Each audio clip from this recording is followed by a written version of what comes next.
De vraies histoires d'horreur à l'aéroport. Je voyage pour le travail de temps en temps, généralement 2 ou 3 fois par an. J'assiste généralement à différentes conférences et événements dans les grandes villes des États-Unis. Il y a quelques années, j'ai voyagé à Cleveland Point. J'étais seul à l'aéroport lorsque j'ai remarqué un homme au comportement suspect. J'avais l'impression qu'il me filmait et la situation devenait de plus en plus étrange. J'étais assis dans la zone d'attente de l'aéroport, vérifiant mon heure de vol et profitant de la tranquillité avant l'agitation du voyage. Petit à petit, j'ai commencé à remarquer un homme à l'air suspect autour de moi. Il semblait toujours proche, mais sans attirer beaucoup d'attention. Au début, j'ai pensé que c'était juste une coïncidence, et j'ai continué à essayer de me concentrer sur mon livre. Pourtant, chaque fois que je regardais autour de moi, il était là, toujours à une distance sûre, mais suffisamment présent pour attirer mon attention. Sa posture était tendue, et son regard semblait fixé sur moi. C'est à ce moment-là qu'un sentiment d'inconfort a commencé à s'installer en moi, et quelque chose en moi m'a dit que quelque chose n'allait pas dans cette situation. Alors que je marchais dans le couloir de l'aéroport en direction de l'un des magasins, le sentiment inconfortable d'être observé continuait de me hanter. Chaque pas que je faisais résonnait sur le sol froid et brillant du hall, se mêlant au son sourd des conversations des autres voyageurs. C'est alors que je me retournais pour vérifier si l'homme d'avant était toujours à proximité. J'ai remarqué quelque chose d'étrange, il était là, quelques mètres derrière, suivant un subrepticement mes pas. Ses mouvements étaient calculés, comme s'il essayait de ne pas attirer l'attention, mais ses yeux planaient sur moi d'une manière inquiétante. J'ai décidé d'entrer dans l'un des magasins, dans l'espoir de le perdre et de découvrir ses véritables intentions. Alors que je faisais semblant d'examiner les produits dans les rayons, je l'ai remarqué du coin de l'île, debout juste à côté de l'entrée, comme s'il attendait patiemment. Son comportement inhabituel montrait clairement que quelque chose n'allait pas, et un frisson me parcourut le dos lorsque je conclus que cette rencontre n'était pas une simple coïncidence. Alors que je marchais dans le couloir de l'aéroport, en direction de l'un des magasins, le sentiment inconfortable d'être observé continuait de me hanter. Chaque pas que je faisais résonnait sur le sol froid et brillant du hall, se mêlant au son sourd des conversations des autres voyageurs. C'est alors que je me retournais pour vérifier si l'homme d'avant était toujours à proximité, j'ai remarqué quelque chose d'étrange. Il était là, quelques mètres derrière, suivant subrepticement mes pas. Ses mouvements étaient calculés comme s'il essayait de ne pas attirer l'attention, mais ses yeux planaient sur moi d'une manière inquiétante. J'ai décidé d'entrer dans l'un des magasins dans l'espoir de le perdre et de découvrir ses véritables intentions. Alors que je faisais semblant d'examiner les produits dans les rayons, je l'ai remarqué du coin de l'île, debout juste à côté de l'entrée, comme s'il attendait patiemment. Son comportement inhabituel montrait clairement que quelque chose n'allait pas, et un frisson me parcourut le dos lorsque je conclus que cette rencontre n'était pas une simple coïncidence. Tout au long du vol, la présence de l'homme mystérieux planait sur moi comme une ombre indésirable. Chacun de mes mouvements était accompagné de ses yeux agités qui semblaient ne jamais cesser de me regarder. À un moment donné, alors que j'essayais de me distraire avec un livre, j'ai senti sa respiration lourde et régulière derrière moi. C'était comme si sa simple présence générait une aura de malaise autour de moi. Le temps semblait s'écouler alors que je luttais pour rester calme et cacher la peur qui commençait à s'installer dans ma poitrine. Chaque fois que je regardais autour de moi, il était là, sa posture rigide et son regard fixé dans ma direction. Même sans dire un mot, ses intentions semblaient trop claires pour être ignorées, me laissant dans un état d'alerte constant tout au long du voyage. Alors que je débarquais de l'avion après un vol tendu et inconfortable, j'ai été confronté à une scène inquiétante. Le même homme mystérieux qui m'avait suivi tout au long du voyage se tenait près de la sortie, tenant une pancarte avec mon nom écrit avec précision. Un frisson parcourut ma colonne vertébrale et un sentiment immédiat de vigilance m'envahit. Il ne faisait aucun doute qu'il était là à cause de moi, mais ses véritables intentions restaient entourées de mystère. Alors que j'essayais de rester calme et d'agir naturellement, la présence menaçante de cet homme planait au-dessus de moi, transformant un simple débarquement en un moment de pure appréhension et de nervosité. Alors que j'étais à l'aéroport, sur le point d'embarquer pour un autre voyage, j'ai été confronté à un homme visiblement bouleversé. D'un air désespéré, il s'est approché de moi et m'a déclaré avec conviction que j'avais pris ses bagages. Surpris et confus, J'ai essayé d'expliquer qu'il devait y avoir une erreur car je n'avais apporté que mes propres sacs coins. Il a cependant continué à insister, de plus en plus passionné et accusateur.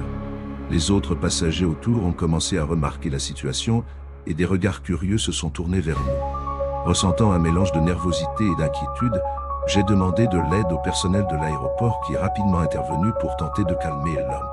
L'atmosphère tendue, pleine d'accusations infondées, a transformé ce moment en une séquence d'événements inattendus et inconfortables. Alors que je faisais le long trajet pour rentrer chez moi depuis l'Afrique du Sud, je suis arrivé à l'aéroport épuisé après un vol de 11 heures. Le temps de correspondance était long, environ 5 heures avant le prochain vol bondé. J'ai décidé de profiter de ce temps pour prendre une douche dans les douches de l'aéroport. Quand je suis arrivé, j'ai vu un homme plus âgé debout devant les douches. J'ai trouvé la situation étrange, car c'était dimanche, et la ville était pratiquement fermée. Malgré cela, je suis entré prendre ma douche. Quand je suis sorti des douches, je ne l'y ai plus vu. Je pensais que c'était juste une coïncidence. Je suis ensuite allé chercher quelque chose à manger et je l'ai retrouvé, tout près et avec un sourire qui me parut sinistre lorsqu'il entra dans le rayon des femmes. Son regard me mettait mal à l'aise et mes sens s'aiguisent. Plus tard, alors que je faisais la queue pour acheter de la nourriture, j'ai remarqué qu'il se rapprochait trop de moi. Quand je suis allé chercher ma commande, il a essayé de me tenir des choses et m'a dit en anglais « Un cher comme toi ne devrait pas porter de choses ». J'ai senti un frisson parcourir ma colonne vertébrale face à cet étrange comportement invasif et j'ai rapidement récupéré mes affaires, m'éloignant rapidement vers les bancs voisins. Pourtant, il s'est assis en face de moi et a posé sa main sur mon genou. J'ai été alarmé et je me suis rapidement levé pour chercher de l'aide au comptoir de service de l'aéroport. Alors que je rentrais à Dallas, après avoir déposé un passager à leur destination finale, j'ai reçu un voyage surprise pour aller chercher une jeune femme nommée Sarah dans une petite ville en cours de route. En arrivant à l'endroit indiqué, qui était devant la mairie, je suis tombé sur Sarah seule, curieusement debout devant le bâtiment, un dimanche désert. Elle semblait avoir entre 18 et 22 ans, vêtue d'un t-shirt et d'un short en jean, tenant un petit sac à ponty. Sarah monta dans la voiture et confirma que la destination était l'aéroport. Cependant, une fois arrivé sur place, je me suis rendu compte que l'adresse indiquée par l'application ne correspondait pas à une porte précise, mais plutôt au siège social de l'aéroport Pampelune. Lorsqu'elle a interrogé Sarah sur le terminal et la compagnie aérienne, elle a répondu vaguement, affirmant que n'importe lequel fonctionnerait car elle n'avait pas encore acheté son billet. Sans les informations nécessaires, j'ai essayé de l'aider à trouver le point d'atterrissage approprié dans l'immensité de l'aéroport. Notre communication est devenue de plus en plus tendue lorsqu'elle a soudainement sorti un petit couteau et m'a ordonné d'arrêter immédiatement la voiture et de la laisser sortir sur le champ. Surpris par l'évolution rapide de la situation, j'ai arrêté le véhicule en réponse à sa demande, tout en essayant de comprendre la raison de la réaction soudaine et inattendue de la jeune passagère. Alors que je rentrais à Dallas après avoir déposé un passager à sa destination finale, un trajet surprise est apparu sur l'application. La cliente, nommée Sarah, a demandé un voyage depuis une petite ville en cours de route. En arrivant à l'endroit indiqué, qui était devant la mairie, je croise Sarah seule, curieusement debout devant le bâtiment, un dimanche désert.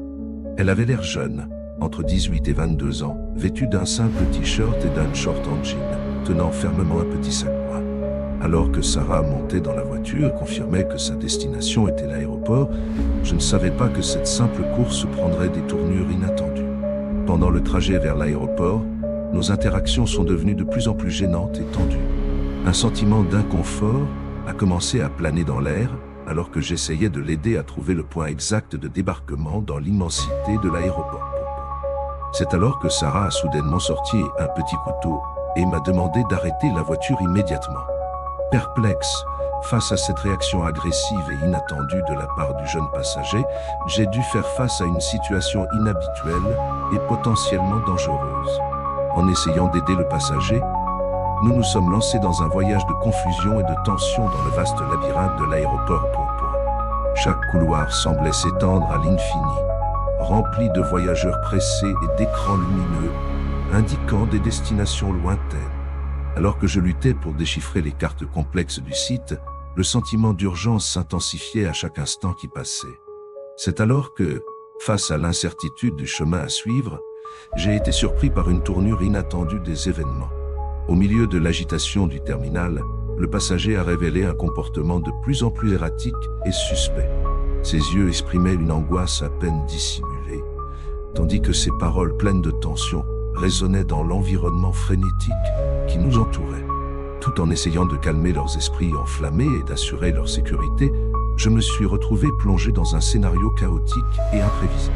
Le défi de la guider en toute sécurité à travers cette vague d'anxiété et d'incertitude s'est avéré être une épreuve inattendue de compétence et de patience, façonnant mon parcours avec de nouveaux défis et des apprentissages inattendus.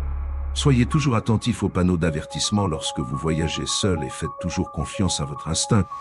Restez en sécurité et vigilant lorsque vous voyagez.